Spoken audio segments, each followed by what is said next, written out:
It's a pleasure to be here. You have in front of you a stress researcher. I am a psychologist interested in psychobiology, so stress has been a very good model to study the interaction between the soul and the body. So that's how I use it. But today, what I want to tell you is the story about the stress, how we look at stress nowadays as we who work with it professionally, how it can lead to serious health problems, and how we can protect ourselves from too much stress. And the protection discussion will be a lot about the sleep and recovery. Since we have when we started to work with stress issues for a long time ago, but when we started to see a lot of patients who have extreme stress problems, then we noticed that the sleep and recovery was a very big issue.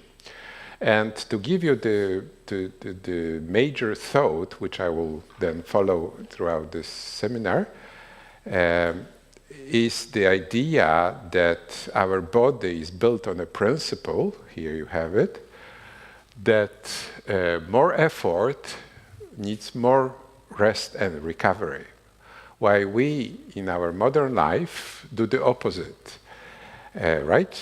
The more effort is on the cost of rest and recovery. And this equation doesn't work for our body especially well. It works for a while when we are very young, but when we pass the age of about 30 to 35, then suddenly we have a problem. So that is the story I want to tell you, and I will end up probably with the same picture as you have in the beginning. And if you understood this major principle, you understand the whole lecture, I think, without any problem. And I hope that this is one idea which you might remember, if you please.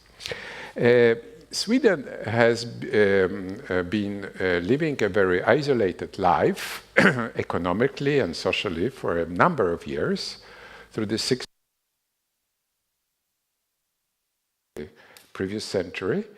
But something happened in the 19th in Sweden, and you could see that in various ways. If you look at the health issue, you could see that if you look, for example, at the complaints about the sleep disturbances, so through the 70s and 80s and 90s, you had quite stable numbers. About 10% of adults were complaining about the sleep problems, and double as many women as men. We will get back to this difference.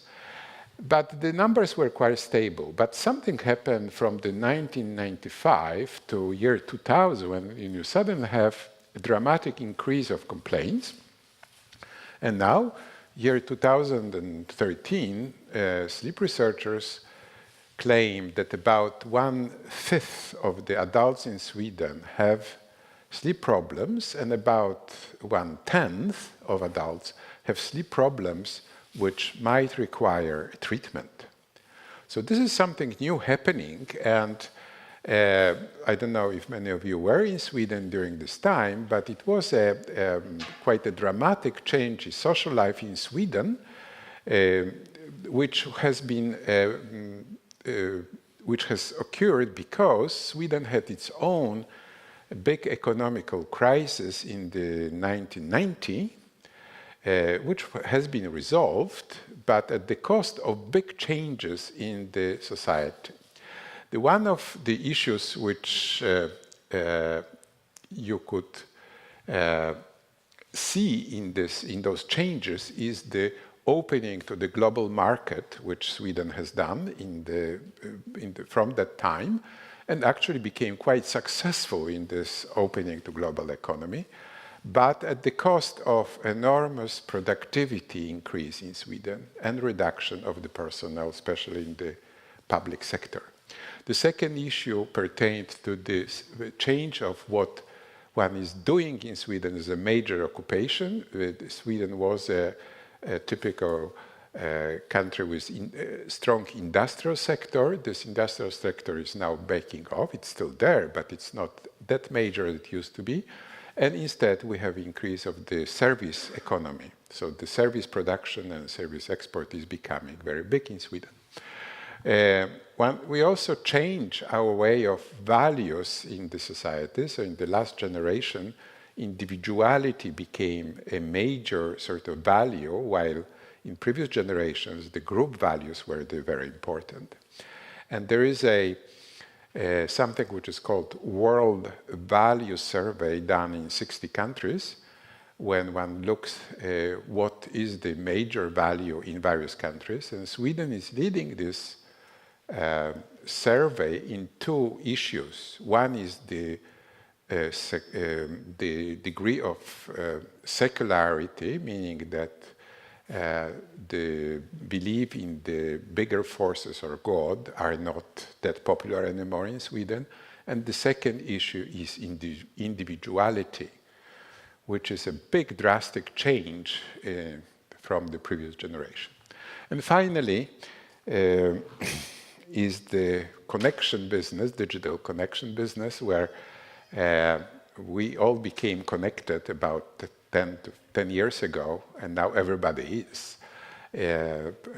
with all the, of course, all the fantastic advantages of being connected, but also with some disadvantages, which we might talk about. All those changes may explain why we have this big change in the number of people with disturbed sleep.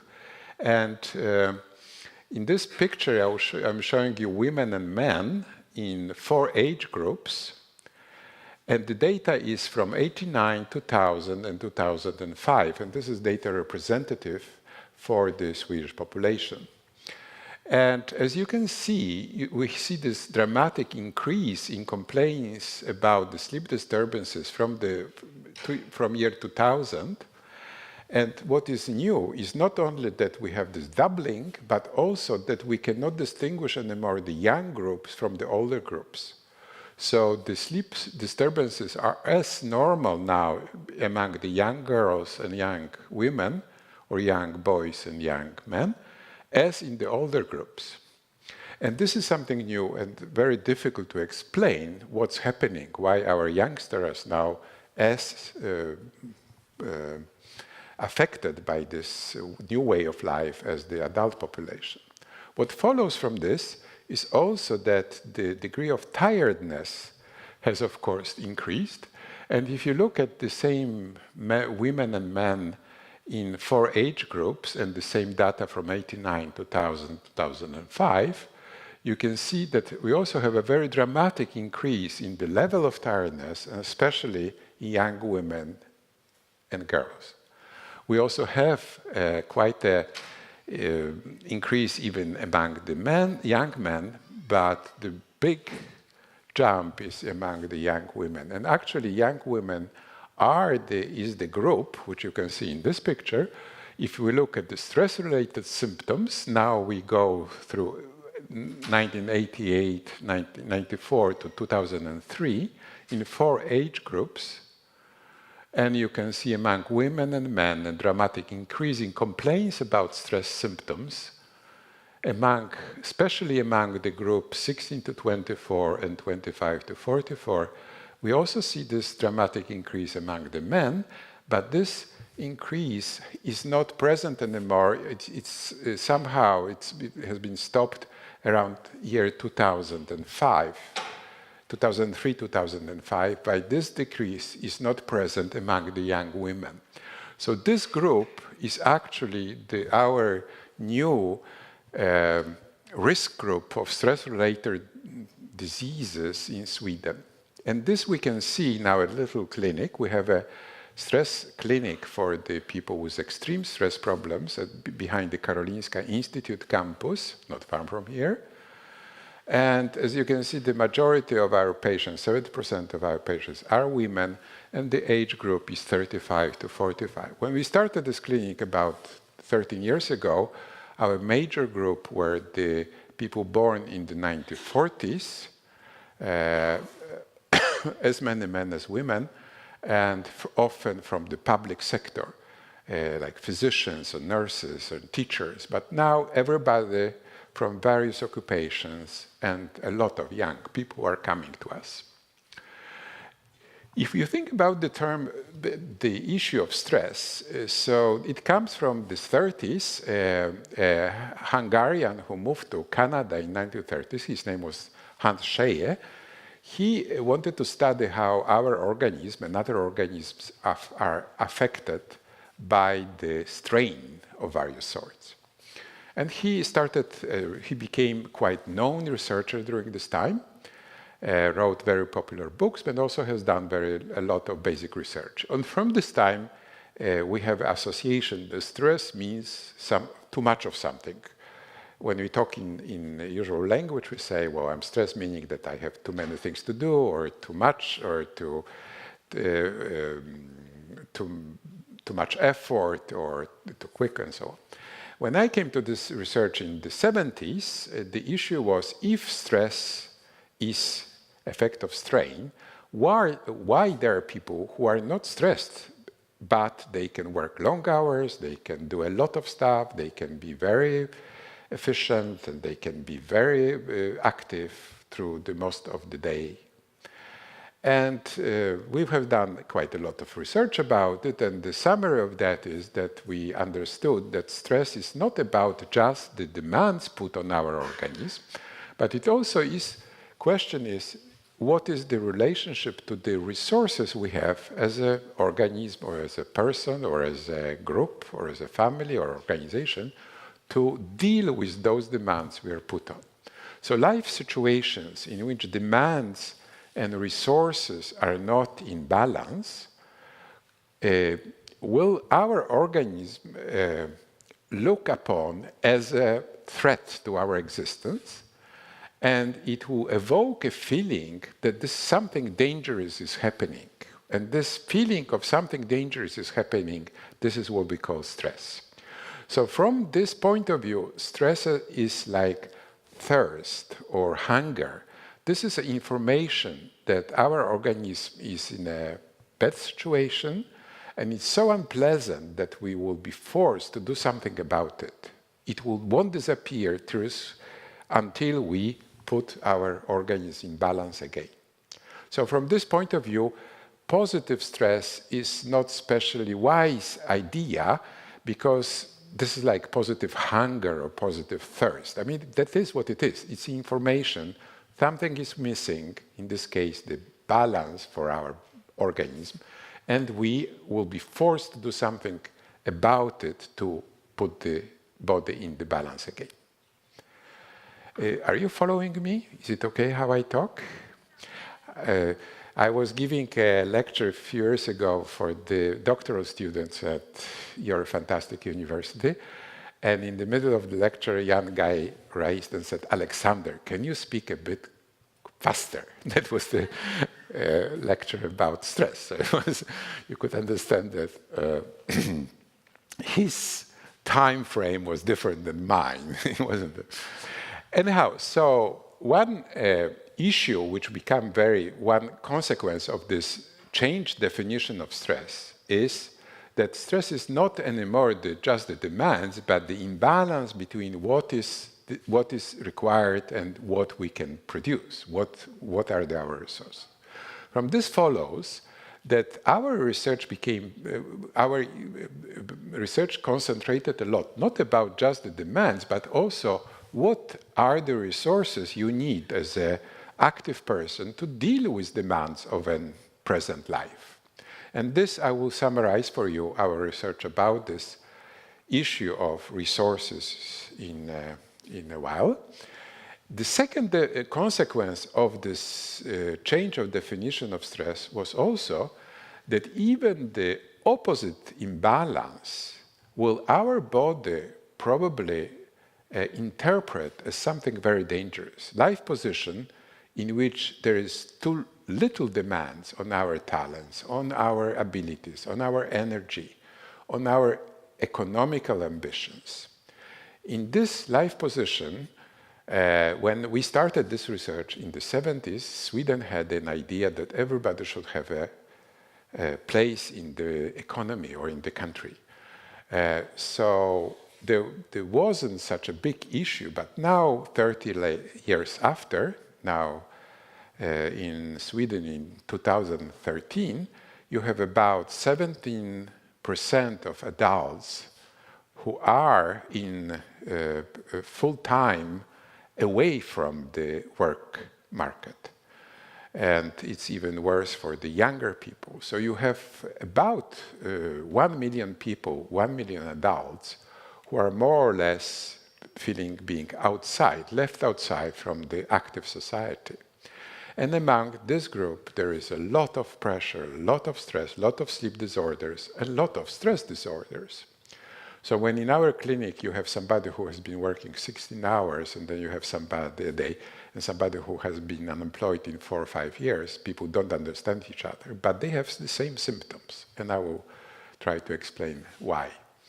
So anyhow, that's, we have now, I would say, 2 groups which maintain this interest in stress. The one group which is doing too much as compared to their resources, they are overtaxing themselves, but then we have a group even larger which is doing too little in comparison to the demands they are put upon them.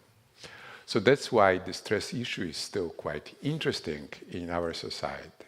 But we as a society don't experience the increase of stress in the society. So we had a top of the complaints about stress in Sweden year 2005, and then it's not increasing since then.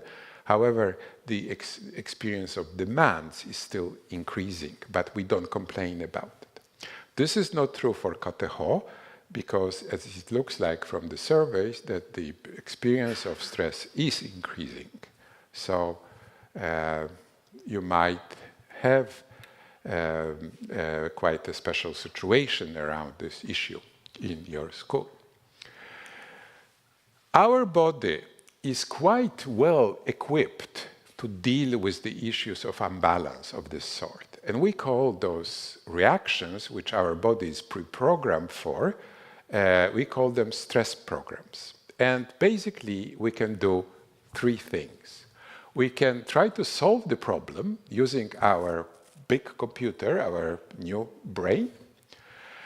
We can get more primitive, more biological, and use our midbrain system, which can actually lead us to activation, meaning that we can start to fight or start to fly from the danger. And this is the active system which is dominating our body. It's driven by the sympathetic nervous system, and it has hormones like adrenaline and noradrenaline, which sort of drive the body and try to get as much as an energy as possible to win the situation.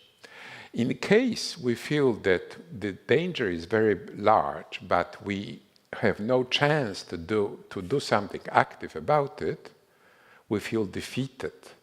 Then we can use something which we call playing dead response.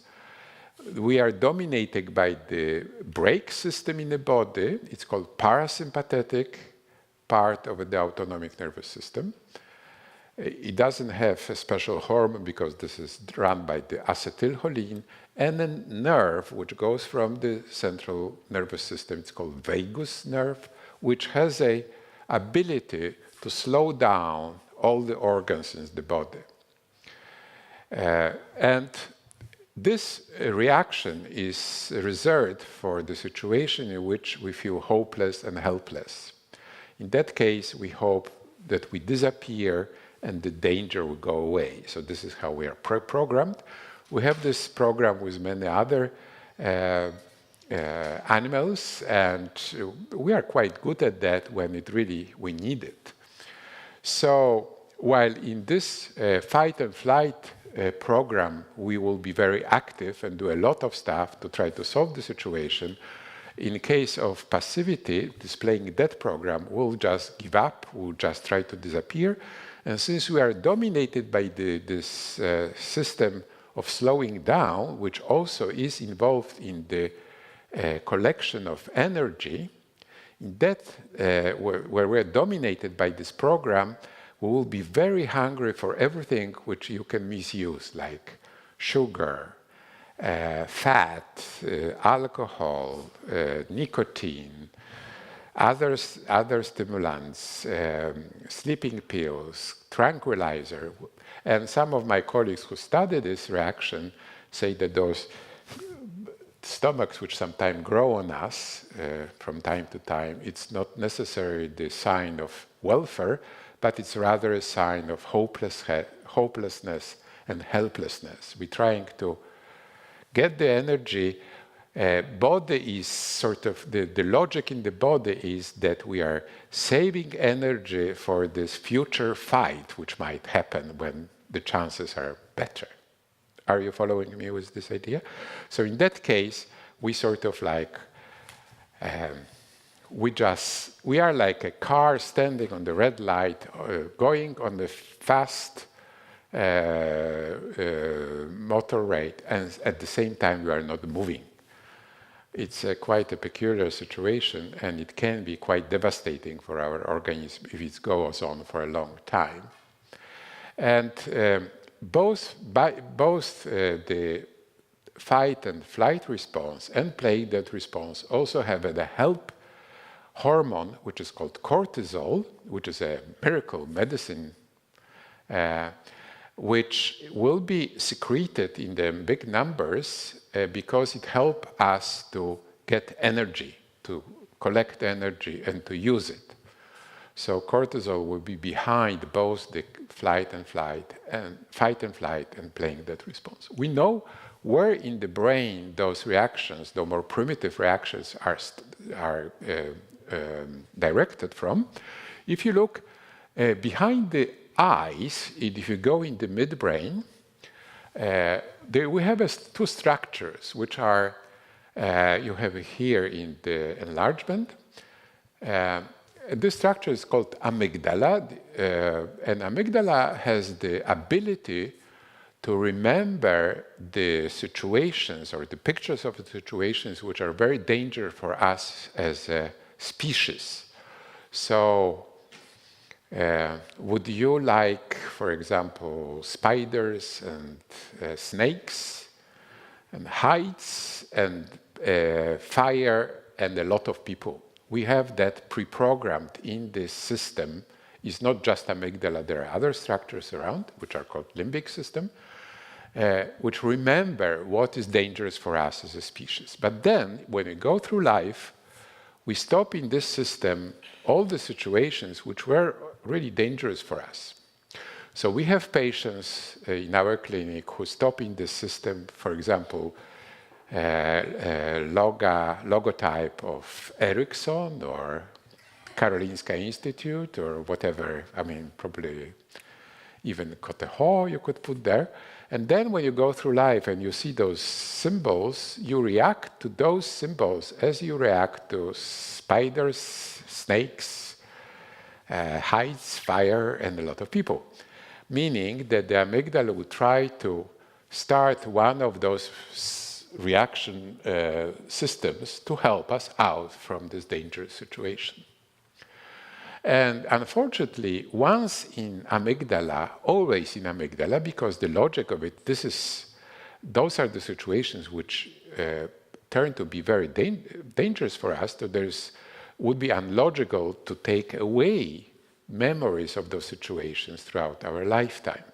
So we have patients with those where they put a lot of stuff in the system, they cannot help not to see those things and try to react, but we teach them not to react very strongly by relaxation, by breathing techniques and other stuff, so we can help them not to be totally in the hands of this very primitive system. Hans Scheie, who was this Hungarian who moved to Canada, he talked about some kind of logic that we come to the situation of threat and then we use a lot of ways in which we try to get out of it.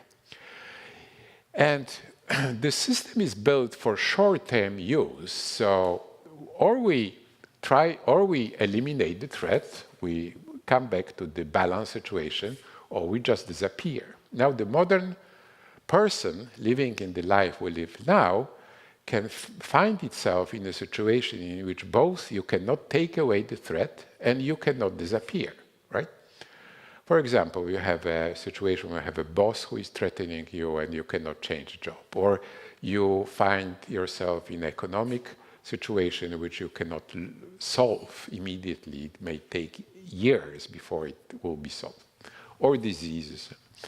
In that case, Hans Scheie talked that after a while, this reaction system, which was supposed to help us out of the danger, now becomes danger itself, meaning that we start to experience a lot of symptoms telling us that our body is now in physiological imbalance because we are dominated, we have too much of the brake or too much of the acceleration in the body throughout 24 hours.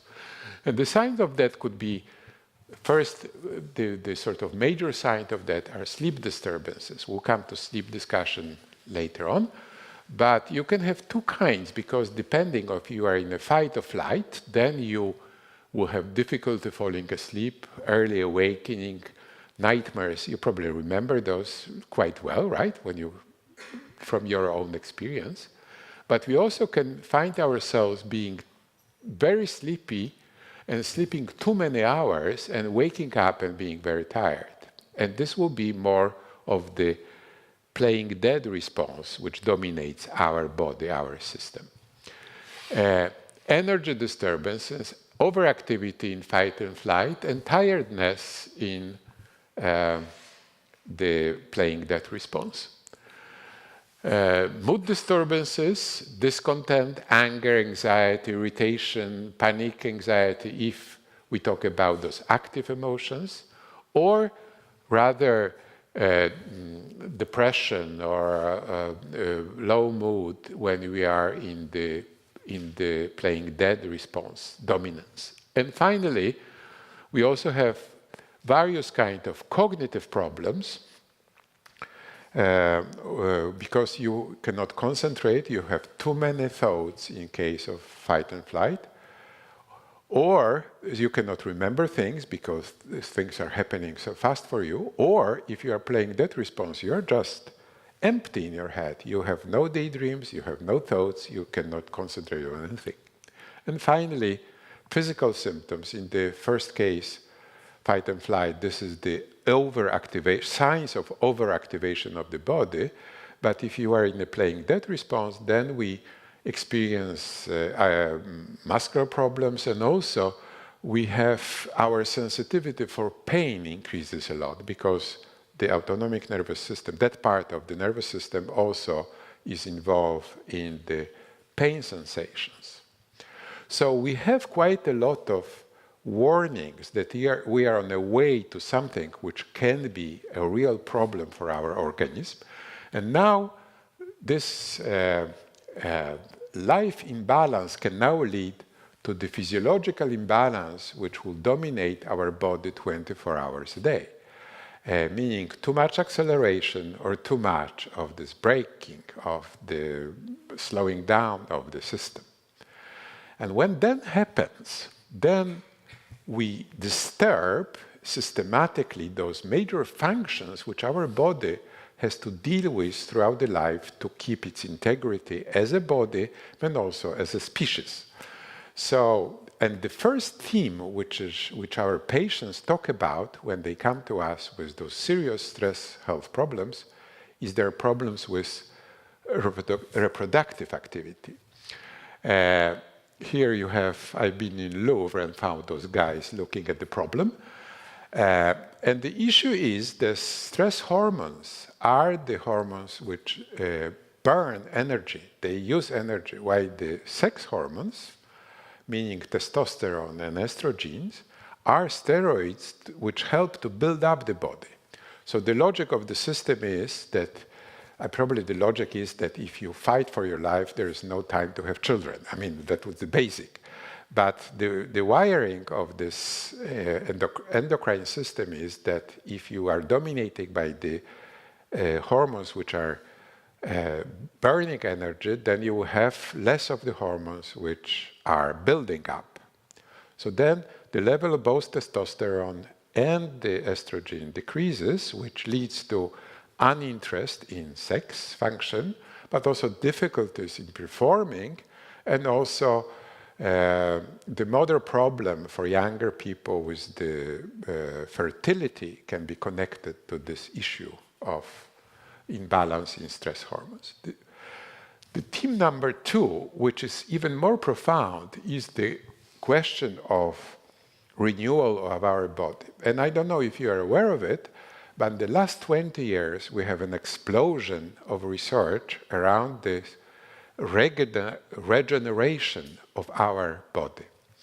We didn't know 20 years ago that in order to keep our body intact and being so efficient and so fantastic in performing its function, the nature solved the problem of the material by which this is done. It's not done by the material which is very resistant, but rather that we change the parts all the time to keep going with this fantastic durability of our organism. Are you with me? So the idea is that we are built of small cells which are very vulnerable, but since our body is so durable, is the solution to the problem which nature found is by changing the parts. So if you look in the modern research about it, you can find that the intestinal layer of our body is changing almost constantly. Skin every 2 weeks, red blood cells about 120 days, liver about 300 to 500 days, and liver is the only organ in our body which can be totally reproduced from the, if you take away the sick liver and put just a part of this of the liver from the donator, after 2 weeks both will have a well-functioning organ, and liver is not a little thing, it grows very quickly. Cells which live in groups, they take much longer time. And then finally, there is a big discussion about what's happening in the brain and the central nervous system, because nerve cells are information. So it would be not very logical to change them all the time, because then we lose a lot of information. So, but there are parts in the brain, like our cache memory system, which we have in the brain, which is changing almost all the time. So there are areas which are changing. And then there is a lot of research at Karolinska Institute right now around the brain which is damaged, because then it seems like the brain even has a possibility to reconstruct and repair things. And if you put together, so now since last year we have at Karolinska Institute a new institute of regenerative medicine, how to use this knowledge about regeneration of our body to help the body when it's damaged. And it's quite successful research and terribly exciting right now. But when the researchers got together and started to sort of like calculate what's going on, so one finds that about 1.2 kilogram body mass is changing every 24 hours. And the candidate for the period when this is done, where this renewal of the body is done, is during, of course, during the sleep and rest periods, when we are not too active outside. You probably already understand why I'm telling you this, right? I mean, of course, is that in the modern life we start to construct for us that we do more effort than the rest and sleep, then probably this is the system which will have a problem, right? And this is where we do quite a lot of research right now. If you look at the sleep function, because this is probably where the majority of this reconstruction, renewal of the body is done. If you look at the electrical activity in the brain, you can put electrodes and you can measure the total activity in the brain. And the more the brain is dealing with its own recovery, it's not reacting toward the outside, you see the big waves because all the nerve cells in the brain are firing at the same time. So about 7.5 minutes, we go down in a deeper and deeper sleep. And finally, we end up in something which is called slow wave sleep. Those are the big waves because brain is just dealing with itself. About 30 to 50 minutes we spend in the slow wave sleep, and then we almost get awake in something which is called REM sleep, rapid eye movement sleep, where we dream. So during the dream period, we are almost awakened, but fortunately, there is a switch which switches off our motor activity. So luckily, we don't act during our dreams, right? Otherwise, it could be a disaster. If I think about my dreams this last night, I'm very helpful that this system was switched off, the motor system. Then we go down again to the slow wave sleep and back to the dream sleep. The cycle takes about 90 minutes. The cycle 3, 4, and 5, where we go, if we start here about 11 o'clock at night, and we go up to 4 in the morning, 3, 4 in the morning, 5, 6 in the morning, we don't go down more to the slow wave sleep, but we dream more and more. That's why some of us can vividly remember dreams, because we dream a lot just before we wake up. During this period of time when we have a lot of slow wave sleep, about 100 minutes per night, our metabolism is going down, temperature decreases, stress hormones like cortisol, which is driving the metabolic rate and also the temperature, is disappearing from the body. So we reach about the bottom sometime about 1, 2 o'clock, if we went to bed at around 11. And then the metabolic rate and temperature will increase, and when we reach a certain level, which is typical for us, then we wake up. So when we wake up with the top levels of cortisol, top levels of temperature, and then we start to go down again through the day till we come to the time when it's time to sleep. During the slow wave sleep period, when the temperature is at the bottom, we have quite a big peak in production of steroids, and this is actually the growth hormone which is driving it, and we get about 60 to 80% of the 24-hour production of growth hormone during the time when we sleep in the slow wave sleep.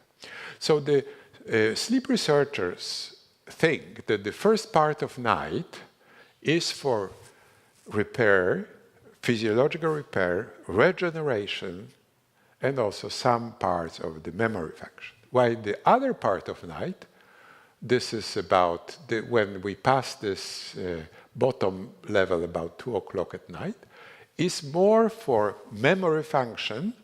We clean up our cache memory system to get all the new information the day after, and also for learning, meaning that stuff which we learn during the day, we need a time to consolidate it where the actual nerve cells will connect itself, the dendrites. So you can perform an experiment like this, that you maybe take a new computer game, okay, or some maybe words in foreign language, and then you learn that, and then you go and sleep half an hour, and then try to do it again. And you will see that you have immediate increase in efficiency after this period, because you already had time to connect more, so it will go faster for you. So the other part of night is more for the psychological function, meaning memory and learning. Another question which I got when I was giving this lecture to the young PhD students at Coteau, beside this, speaking a bit faster, was how could you teach us to sleep 5 hours at night? And yes, you can do it. You can teach yourself to sleep 5 hours per night by decreasing the number of sleep hours by a few minutes per week. So you end up around 5 hours, probably. The problem with this driving yourself to this minimum of 5 hours is that you probably will manage quite well the physiological recovery and reparation of the body, but you may disturb, or you have much less room for the learning and memory. So from that would follow that if you like to sleep 7, 8 hours and you force yourself to sleep 5, you won't be that wise probably. You will be probably okay physically, but you will probably lose quite a lot of your wisdom. Then, in the modern sleep research, they also discussing now that this part of the night when we dream seems to be also connected with the emotional regulation, meaning that during this part we clean up receptors for emotions. So if this part of night is functioning, then wake up and we can start emotional life from the start. But if we have this part of night disturbed, then probably we keep the emotions from the day before to the day after, because we have the brain filled with those hormones which are connected with the emotional life. Are you with me? So that will have an effect on your emotional life as well. When we understood that, we started the question, how do people who come to us with those extreme stress problems sleep? And we found very quickly, so this is the normal sleep again, that our patients don't have slow wave sleep. Instead, they have a lot of short awakenings throughout the night and periods when they don't sleep at all. So they are actually in bed for 7, 8, 9 hours, but they don't get this part of sleep which is giving us the time for the recovery and regeneration enough. So that's probably explain why one is this periods of imbalance, the release of cortisol during the day increases the metabolism during especially toward the evening, and it doesn't let us to go down to the slow wave sleep. And this explains why we have then all those problems which people with extreme stress problems finally get. And here we have a little statue done by a doctor who found herself in this situation, and she calls it the empty body. This is probably how you feel when your body is actually not doing this recharging and regeneration process enough. Of course, it has to do it, but otherwise we probably wouldn't exist for a long time, but it's probably somehow disturbed or limited. And this is a major problem for us in those stress-related diseases. This will follow the other thing which we notice with our patients also, that when they come to us, now we have a group of young people, but some of them look quite, I wouldn't say old, but they quite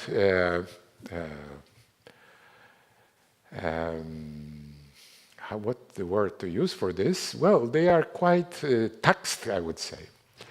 And actually, you would think that there is a connection between living the life in this physiological imbalance and forced aging. And if you look at President Bush, when he started, when he ended his presidency, and look at Obama, just after a year of his presidency, if you look at his hair, you will notice an effect. And if you want to have even a more dramatic example of that, here is the Russian artist who ended up in the work camps in Siberia, and he has painted 2 of his friends' first, second, third, and the 4th year of the camp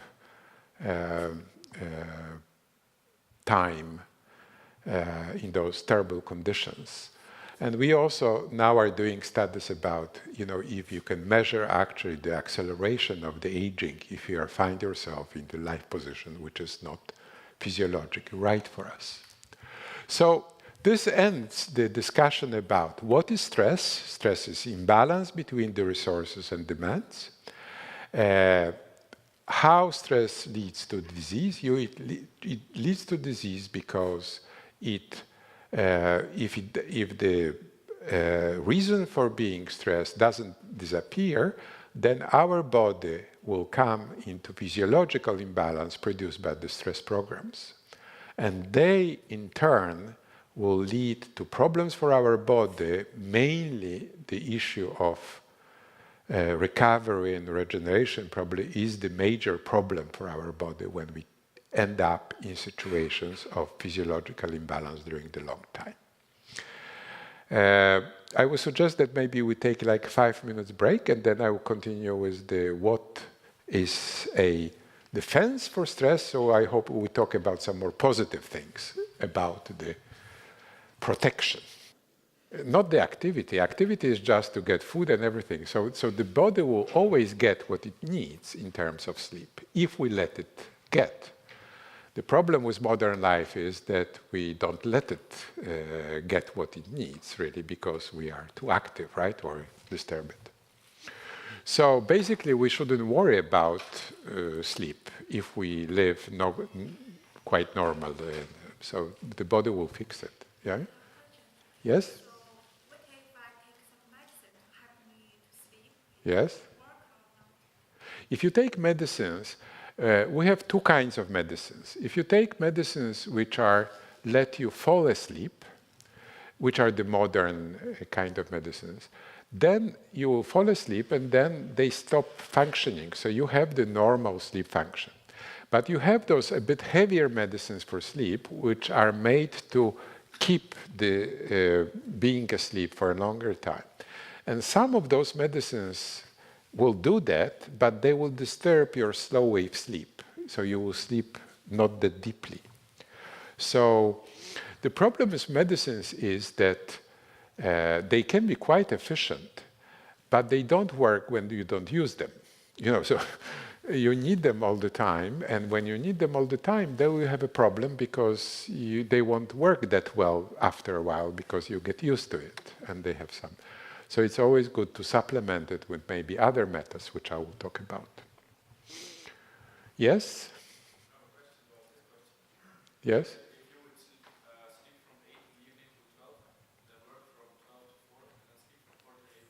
Yeah, no problem.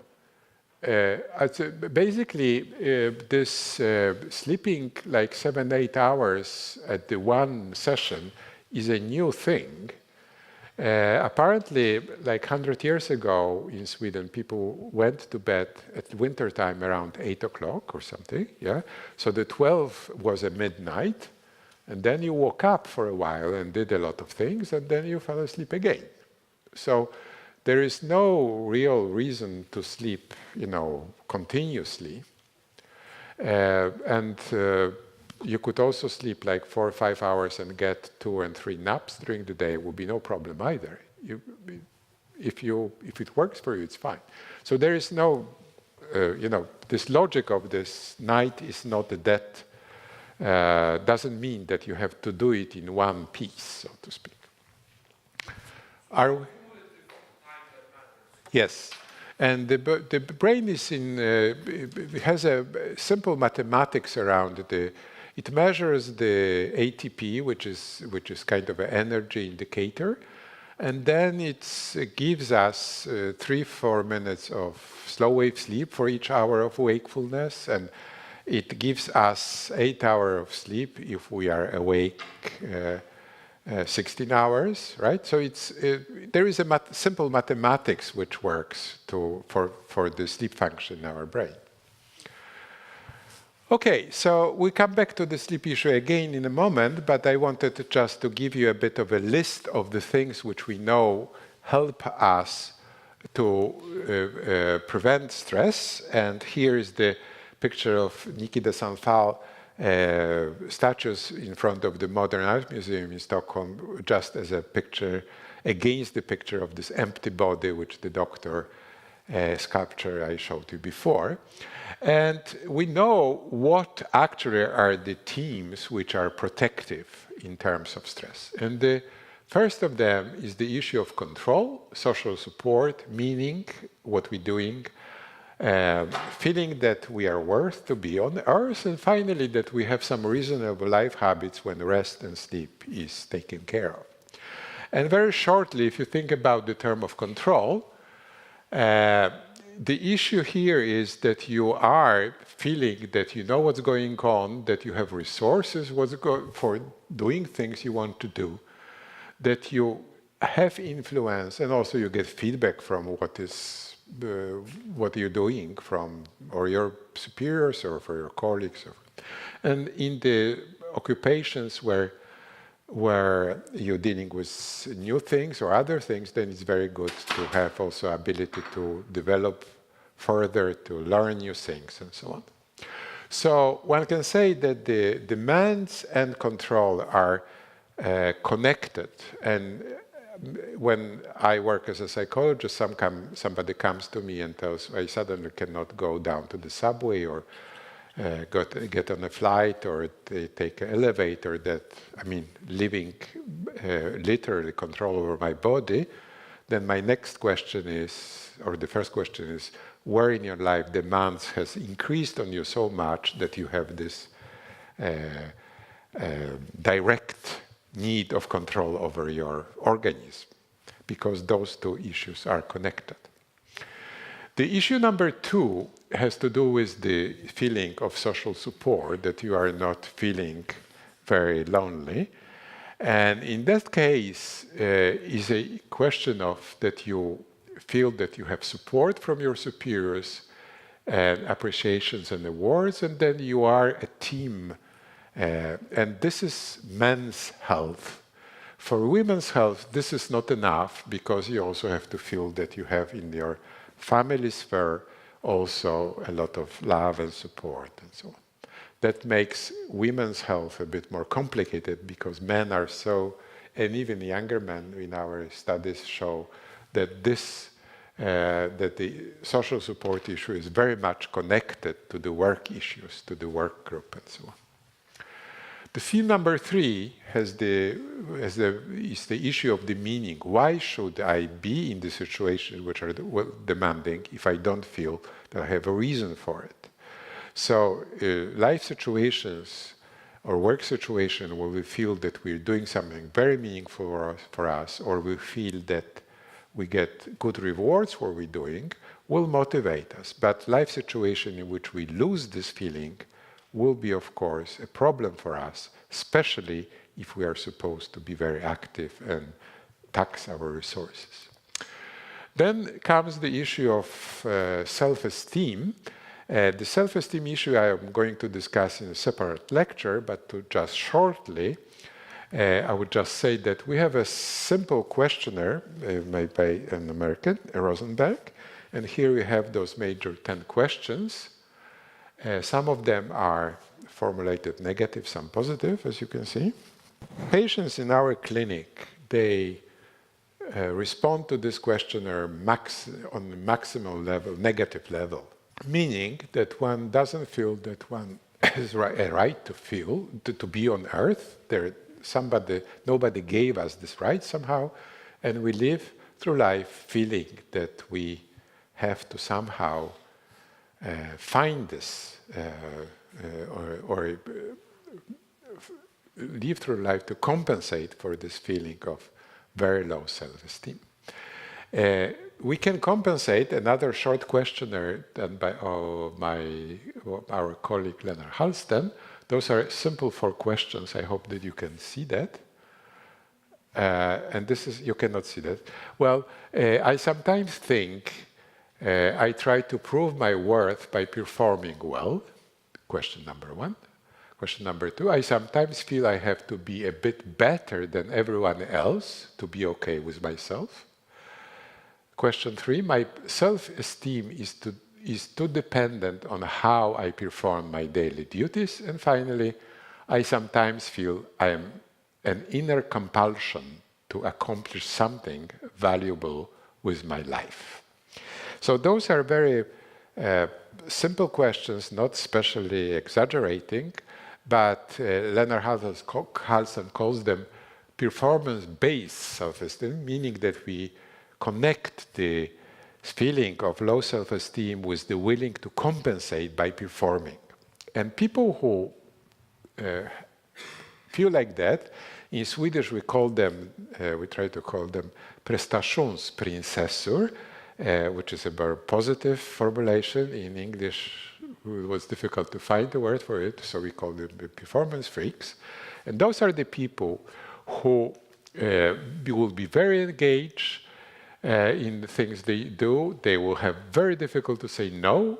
They are perfectionists, because perfectionism is lowering a bit of anxiety of being in the situation. I know better how things should be for myself and for others.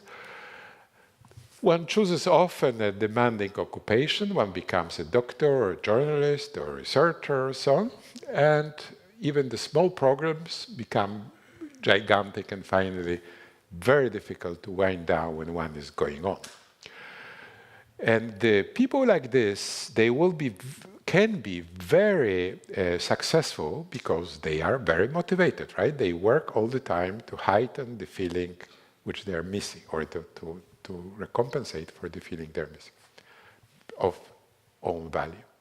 The problem occurs for those people, and they become our patients, when the life is not good for them.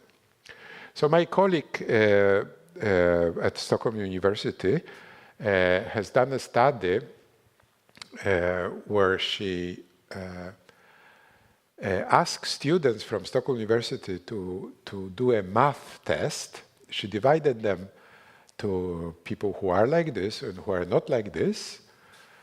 And the problem with the math test was that it wasn't possible to solve it. Okay? Can you imagine the situation, what's happening in this room when there's... So people who are not like this, after a while they say, well, I'm not good enough at math, or this is nonsense. Why our performer freaks, they don't give up. They just go on and go on and go on. And they get a high blood pressure, and they have a high heart rate, and they tense, and they sweat, and so. So the issue, the problem becomes that you don't act rationally, because you are not fighting your life to be good at something or to perform something. You're all the time fighting to fill your need for self-esteem with your activities. And one of my patients said that, well, this is impossible. This is like trying to fill a Grand Canyon with a teaspoon. It doesn't work because this need is so large. And I will, in another lecture, discuss it, where it comes from, how to deal with it and all this, and how society also is forcing some people into this life position. But the problem is that one doesn't give up if one is like this. And then can, of course, the stress level increase enormously. Finally, I want to discuss with you the issue of the reasonable life habits. Here, you probably know quite a lot about the physical activity and regularity and non-nicotine and reasonable abuse of fat and sugar and alcohol and so on. But I want to concentrate on two themes which might be interesting for us today, since, as we said in the beginning, this is probably where our society is misusing those two themes a lot, and this is the issue of sleep and rest. And if you go to sleep, this is a picture from Siesta in Venice last summer. I can say that Sweden and Finland is leading the common market, European common market statistics around the sleep problems connected to work. And this is in two countries when one should sleep at least half a year, right? And wake up right now or a month from now too. It's pretty. While Denmark, for example, or Italy, is less than half of the problems of sleep than Sweden and Finland.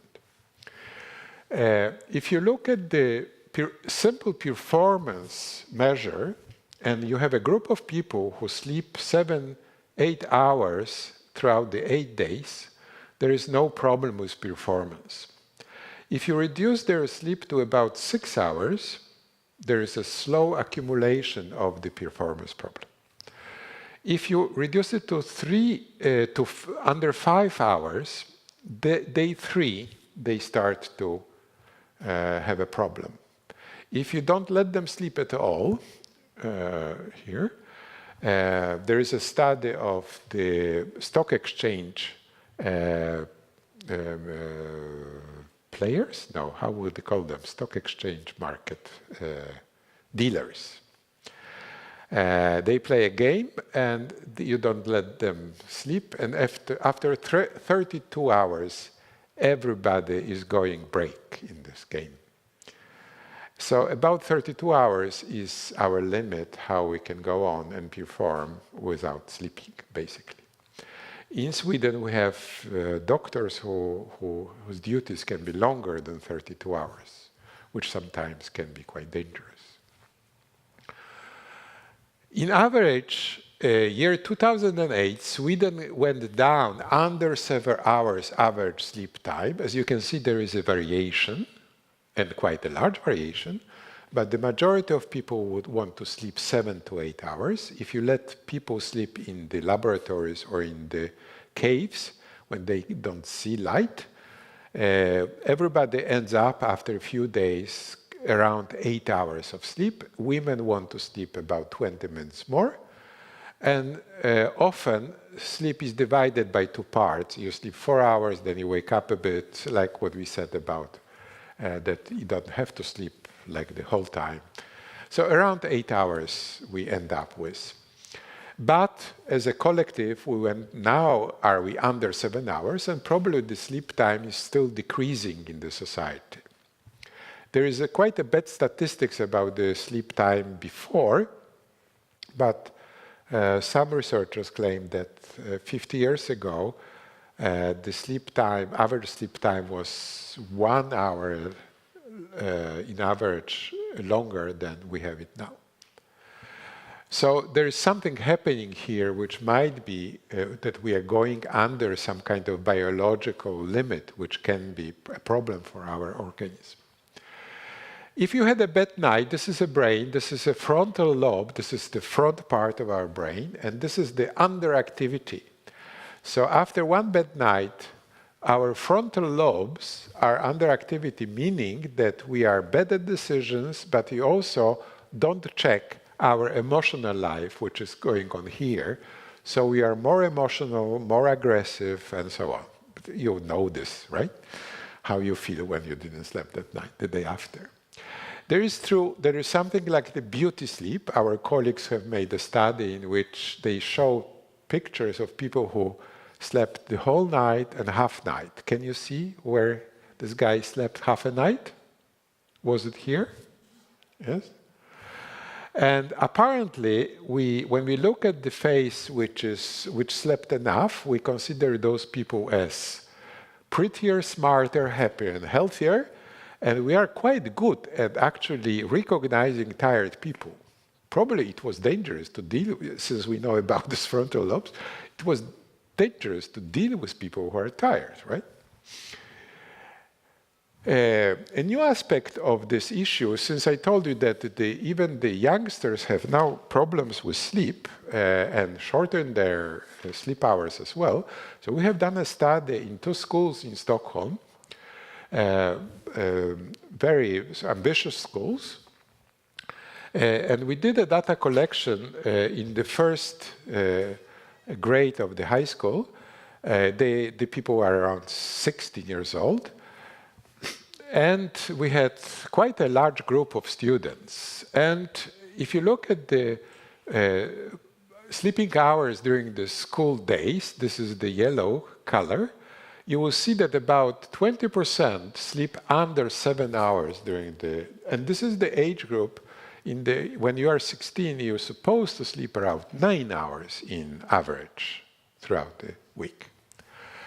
So we have a group which definitely sleeps much less than it's required, so to speak, biologically. Then look what happens during the weekends, right? Suddenly people shift to much longer sleep time. And this is something which we found quite a problem in when we look at the prediction of the final grades, and we followed those youngsters from the first grade to the final grade at the high school. It turned out that chronic stress symptom, having stress symptoms both in first grade and the last grade, contributed to lower grades at the end, but also something which is called social jet lag, and also the short sleep contributed. And social jet lag is, if you look at this picture here, is shifting too much from the weekdays to the weekends. If you want to see that in more graphic way, so this is the average time when people went to sleep during the school days, around 11 o'clock, got up at 6:47 because they have to be at school at 8 or something like this. So the midnight was around 2:47. But at the weekends, they went to bed in average around 1:30, got up at 11, so the midnight was about 6 o'clock. So they're shifting from 2 o'clock at midnight during the weekends to 6 o'clock in the morning. So on Monday, when they get up at 6:47 again, they feel like they just came from New York to Stockholm. So both Monday and Tuesday, they are so tired that they can't learn anything. And this is what is the issue with social jet lag. If you do too much of the changes of your sleeping pattern throughout the week, then you are in trouble because you will be affected at least on the first or second day. You feel like you have consumed quite a lot of alcohol on Monday and Tuesday, right? Even you're 60. Are you following me? And this is the problem for all of us, because all of us do that. We sleep too little in the weekends, right? During the week. We compensate during the weekends, but we compensate in the wrong way because we also want to party or study or whatever, right? When we have time, when we know that we can sleep. So we move the sleeping time too much to the right. And so this is something which we didn't know about, is quite a problem for for example, our performance, our cognitive ability, because we might have effect on something like, and the changes in the grades from between those groups who sleep normal and who do a lot of the shortening and the jet lag is quite big. So it means that those who live like that, they won't have a chance to come to Cotejo or other ambitious study groups because they will have too low grades. So not by being less intelligent or less working, but just living in the wrong way from this point of view. If you want to look at the major causes of disturbed sleep in Sweden, and this is a study done on a lot of people, then you will find that the stress is issue number 1. Work hours or studies, 2. Own children, 3. Own illness in older people. Social activities, younger people. TV, SMS, and telephone in younger men. And caregiving in the one. And one can basically say that we have two kinds of, if you look at the sleep disturbances, meaning disease, we have two kinds of disease, sleep-related disease. One is sleep disturbance caused by stress. And the second one is the issue of sleep apnea. I don't know if you heard about it, is that when you get too much fat in your body, you will also have fat in your breathing channels. So when you fall asleep, you relax and you fill the breathing channels with fat, so you stop breathing. Then the brain doesn't get enough oxygen, so it wakes you up by sounds, by snoring. Some of the snores sound like Harley Davidson, to wake up from this. So the night is like the night of our patients, all the time up and down, waking up and going down to deep sleep and back. So it's like a torture because you can be awakened up to 100 times a night. So we have learned that people who are falling asleep at my lectures are those who have this problem and should get it treated because it's treatable and it helps a lot. But the other major issue is the stress-related sleep disturbance. And too short sleep in short terms is lower productivity, you are less efficient at communication, you're not learning that well, and maybe your temper is a problem, but basically it's not a big deal. You'll survive and there will be no problem with it. Maybe some accidents. But in the long term, this is where it becomes a problem. And the problem usually is an issue of less effective restitution, regeneration of the body, that you have imbalance of hormones, you're suppressing the immune system because it seems like during the first part of night, we also do quite a lot of recharging of our defense system, immune system.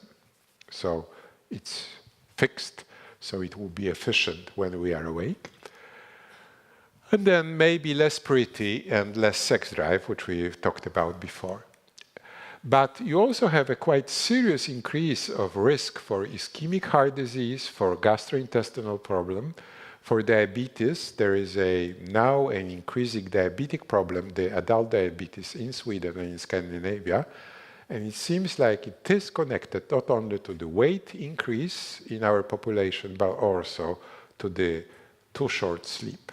And also, of course, the chronic sleep disturbances. So in the short term, one shouldn't be that worried, but if this is a long-term problem, that one should worry because it can be a problem for our body. And my colleague, Torbjörn Åkerstedt, has tried to formulate some ideas about how to think about the sleep disturbances and what helps to work against them. And so, of course, you have to try to eliminate the stress or the physical environment which disturbs your sleep. You should try to lower your metabolism toward the evening, so you go down in this cortisol curve that we talked about. So, for example, it's not maybe that great to have a huge meals just before you go to bed, or train a lot and get your body going, or quarrel a lot with somebody just before you go to sleep. I mean, it's much better to quarrel in the first part of the day than the second part of the day, if you can choose. And you can increase the sleep pressure by being active or by sleeping less, of course, because as we said, there is a formula, 16 hours of activity, 8 hours of sleep. So if you are too active, not enough, then you have a less propensity for sleep. And of course, you should think about the biological clock. That's what we talked about, this jet lag. And if I can comment for you something which I'm thinking about in the last year, is that if you think about the long, healthy life, there is a lot of talk about it, there is a lot of books about it, there are also a lot of studies about it, but usually we get the information about the long, healthy life by trying to study 100-year-old people. So we learned that in Okinawa there is a fantastic group of people living very long, or you can find them in Corsica, or you can find them in Crete, and so on. But the issue with studies like this is that you study a very special group. You don't have a control group for them. You don't know how they lived when they were 20 and 30 and 40 and 50, right? You just see fantastic group of people and you try to learn something about it. It's difficult to learn something. But there is one study done in California with 1,200 children born in 1910 and studied in 1920 by a psychologist. Tomlin was his name. And then those children will follow throughout their whole life up till now. There are some survive. So, for example, Oppenheimer was one of them, and there are a lot of other big actors, and a very interesting group. But what is interesting about the study is that you suddenly have data from the beginning throughout the whole life. So you can now see this kind of a trajectories of those people. And what you find when you do the summaries, there is a researcher called Friedman there is a book he wrote about this group, which is very interesting. It's also translated into Swedish. And they find that the major explanation for people who are very healthy quite a long time in their life is a dimension in personality which is called conscientiousness. Do you know the word conscientiousness? In Swedish, it's called plikttrogenhet, or that you are living your life being very sort of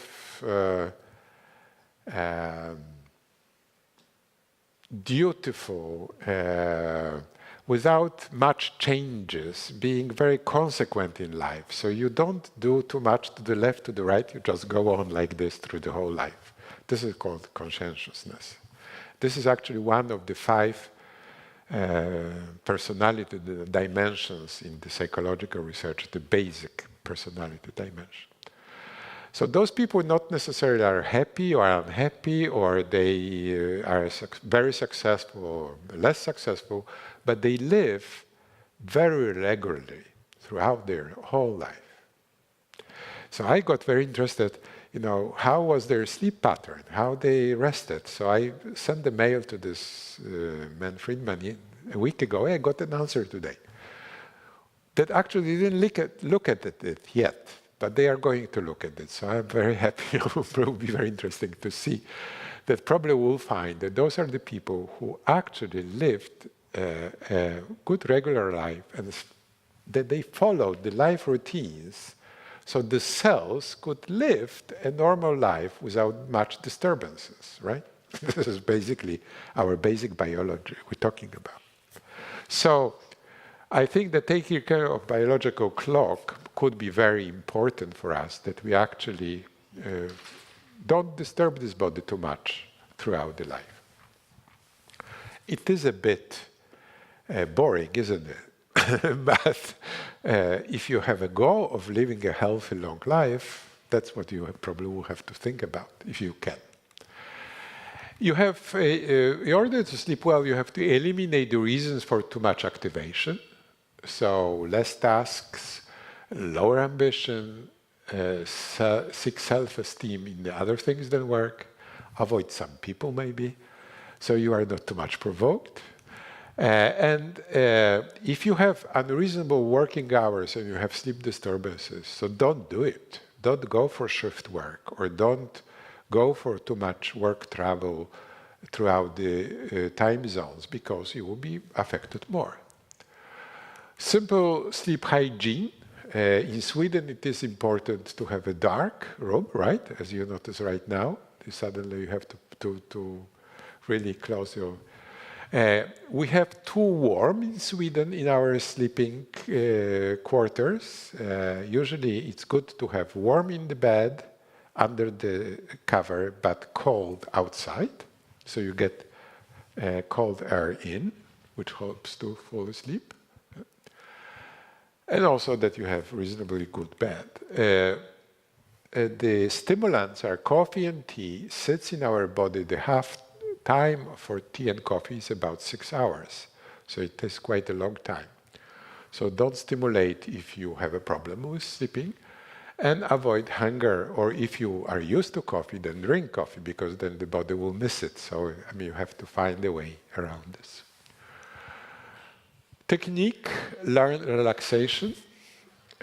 Find, warm bath seems to work. Training visualization, or stop thought techniques is quite good. This you find in mindfulness, for example. You learn quite a simple training that you see suddenly thoughts are an object, so they just come and go. You don't have to be affected by them. It's a technique which you can learn, especially for people who have a tendency to think a lot before they fall asleep. We'll come to this issue in a moment. You know, thinking, planning, worrying. And if you cannot fall asleep, just go up, don't stay in bed unless you feel sleepy again. And you can also think about allocating time to go to wind down. A lot of us are very active just before we go to bed. And also some kind of a good routine. So people who are very active usually find a way to slow down. This is like the routines we have for children, right? We teach children every night the same thing so they know that this is night.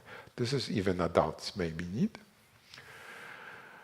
Don't go to bed without being sleepy, and avoid things in your sleeping quarters like TV and telephones and computers and all this which activates us.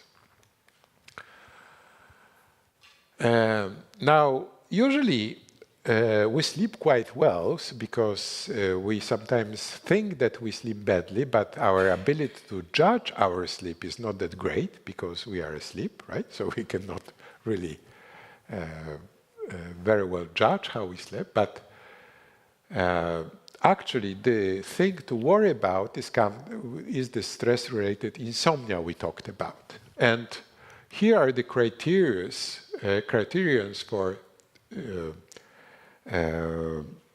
sleep-related insomnia: that you have problems with falling asleep, remaining sleeping, that you have a at least 30-minute latency of falling asleep, that it happens quite often per night, that you have less than 6 hours, and it happens at least 5 times a week. So it's quite a hard criteria for them. But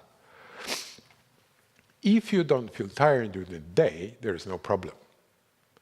So all this has to be connected with sleepiness and tiredness during the day. If you live the day and you feel that you have no energy to live the day, or you feel all the time sleepy so your eyes are going down, which is a test of sleepiness that you cannot help to keep your eyelids up, then there you have a problem.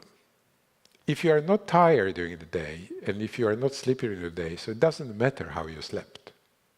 If it was, 8 hours or 7 hours, if it was problems with falling asleep or getting up, that's enough. But if you have a problem with tiredness, then you are in trouble. And what can you get help? Well, we talk about that you can get a medical help, and that's usually what you get when you go to the doctor. You get sleeping pills. And they are very efficient for the moment. They can help you immediately. But the problem, of course, is that they are short-term, that you habituate, that you maybe don't have that good reaction to them if you use them all the time, that you might get dependent and have a problem sleeping without, and also that you sometimes have side effects. Usually drowsiness during the day can be a problem. You have also psychological methods. They take time to build up the effect. Usually what you do is the cognitive therapy for sleep, which is quite well developed right now in Sweden. But you get long-term effects of that. You can combine them with pharmacology first, and then you can maybe finish with the tablets. The problem is that it requires an effort. While the tablets, you just go and buy them and put them in. So that's why we usually use this solution when we have a problem. If you know Swedish, one of our therapists, Kerstin Jeding, has written the shortest possible instruction about the problems with sleep. It's called 29 pages against sleep problems, and you can get yourself, and this is the shortest possible and quite bright way of instructing you how to sleep. They are the English materials as well, constructed in this way. So I wonder if you, before we go on and try to finish off where we talked about the rest and these issues around that, I just wonder if you maybe, I missed something about when we talked about the sleep problems or the sleep issues. Maybe it's too much about sleep already. You know everything you wanted to know. Yeah?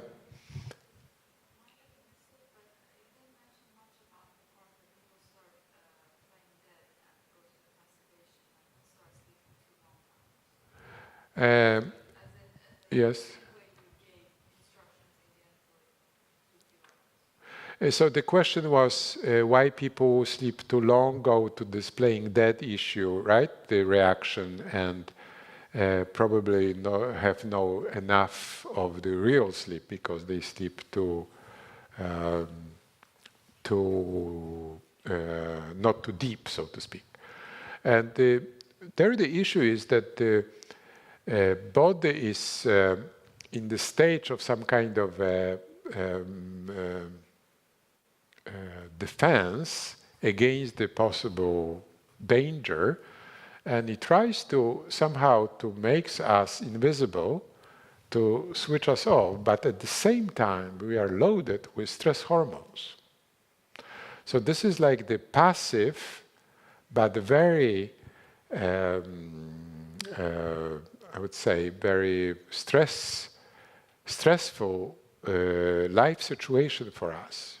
So that's why we sort of like sleep quite a long hours and at the same time sleep not efficiently enough. We actually will do a study about it because we found that some of our patients sleep very little, some sleep a lot, and we want to see why, what's the difference. We don't know about it yet. But I don't know if you have followed the discussion in Sweden. We had a discussion about the children who fall into playing dead reaction for a long time. Have you noticed that? There was a discussion about that in Sweden. Children who are in the families who are waiting for the decision if can they stay in Sweden or not, and also that there was a danger that they will be put back on planes, back to terribly dangerous situations for them and their families.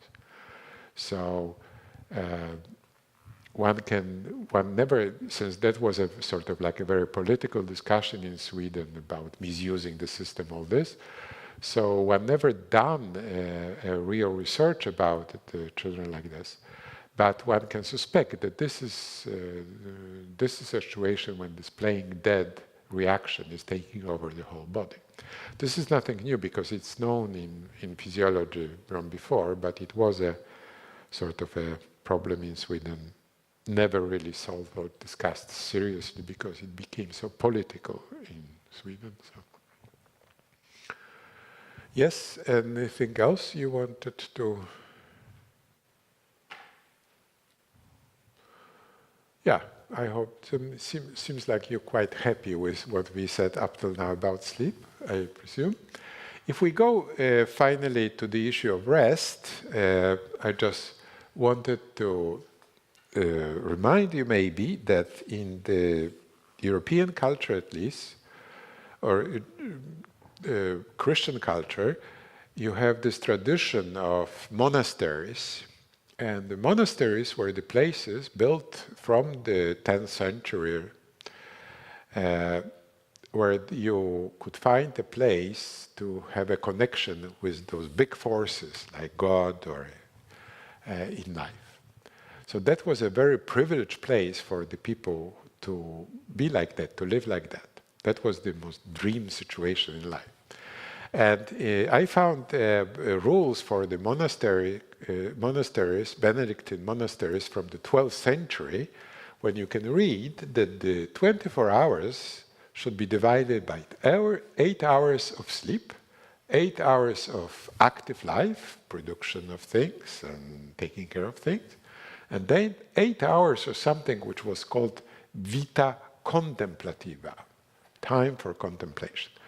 The contact with yourself, contact with others, contact with nature, and also contact with the bigger forces. That's what was the most desirable part of human life.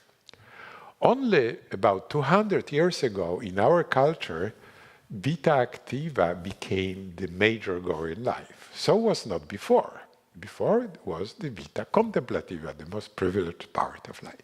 So this is quite a short history in which we change sort of like the whole philosophy of life in our culture. This is also true for other cultures as well. It's not only the European culture who has those rules. Now, if you look at the stress hormone, this is noradrenaline, so we're talking a fight and flight response in the middle bosses at Volvo in Gothenburg. And this is the men working and coming home, and women bosses working and coming home. And if they have children, they do have the highest levels of stress hormones precisely before they go to bed. Okay? So they just go on, and then they just try to sleep. So this is the illustration maybe of this, where you have this very active woman and this man who is quite good and relaxing after working hours. And in recent doctoral thesis from Stockholm University, Katarina Boye has found that 7% of housework done when both are working is done by women. And if both work full-time, then the housework amount increases to 80%. And unfortunately, in the families, when there is more equality, men feel worse. Instead of both feeling better, men feel worse. So thus far we reached the equality. Even in Sweden is quite equal comparing to other societies. Now, do you remember the slow wave sleep now? You understand that this is a great value for our body to have about 100 minutes of slow wave sleep. And this is a group of people who are going to fly next morning from Orlando. They are working, or pilots, or stewardesses, or the health personnel. And the researchers, my colleagues Göran Czecklund and Torbjörn Åkerstedt, put electrodes on their heads so they can measure various sleep stages. In this case, we talk about the slow wave sleep amount, the normal amount, around 100 minutes. Now, just before people fall asleep, the researcher asked them, what do you think about? If they worry a lot about the next day problems, apprehension in English, then they managed to reduce the amount of slow wave sleep from 100 minutes to about 50 minutes without affecting the sleep length in itself. So that night, those who are worrying and thinking about the next day problems, they will have half of the slow wave sleep which is required for that usual night. All right? So this picture explains the connection between stress and sleep. If you stress a lot during the day, then you're very tired and you sleep fantastically well at night. But if you continue worry about the next day stress, next day problems, try to find solution, you think about it, you sort of ruminate in your head about this, then you don't let your body to go down enough in the cortisol and the metabolism and temperature, so you will have a regular night again. Are you with me? So this is the dangers of stress, is that you will be all the time activating your system and not letting the body to slow down, to wind down. And that we have seen in a study of young people around 30 at the big computer company in Stockholm, where we gave them questionnaires how they feel around stress. So we found a group, smaller group, which was quite stressed, and a group which was not. And if this is their tiredness, sleepiness, when they wake up, when they work throughout the week and when they going to bed. They are tired, and that's why they will fall asleep. But difference between those who have high burnouts or stress symptoms and those who have low appears during the weekend. The group who doesn't have stress symptoms, they won't be tired during the weekend. While our group with stress symptoms is as tired during the weekend as during the weekdays. So you don't compensate. You are already in this cycle of being too active, too activated in your brain, thinking too much about the problems, experiencing stress, being in the power of those stress programs, and then you are heading for something which we call pre-burnouts, because we think that those people are at the high risk of having a problem with stress. So today's lifestyle for people like that, or for a lot of us, is that we, as a group, now went down under average 7 hours of sleep. It's not 8 like the Benedictine clusters they found out that the person needs. And the rest of the day is dominated by vita activa, right? We are just active all the time. And if this is true, it's probably our problem right now is that we are abusing systematically our own time. And women are much better than men, especially if they are responsible for children and for family. So we'll have somehow to solve this, or we might have problems. Have you noticed I talked before about the accelerated aging? I talked about the various kinds of diseases coupled to this issue. And a change of paradigm 100 years ago, when our societies went over to the industrial society from the agrarian, a lot of people moved from from country to town, started to work long hours. There was quite overdoing this very abrupt change. And there were diseases connected to stress. They were called neurasthenia during this time, like we call it burnout now.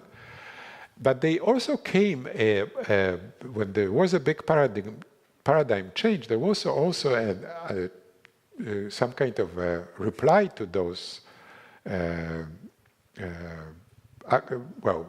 accelerated way of living.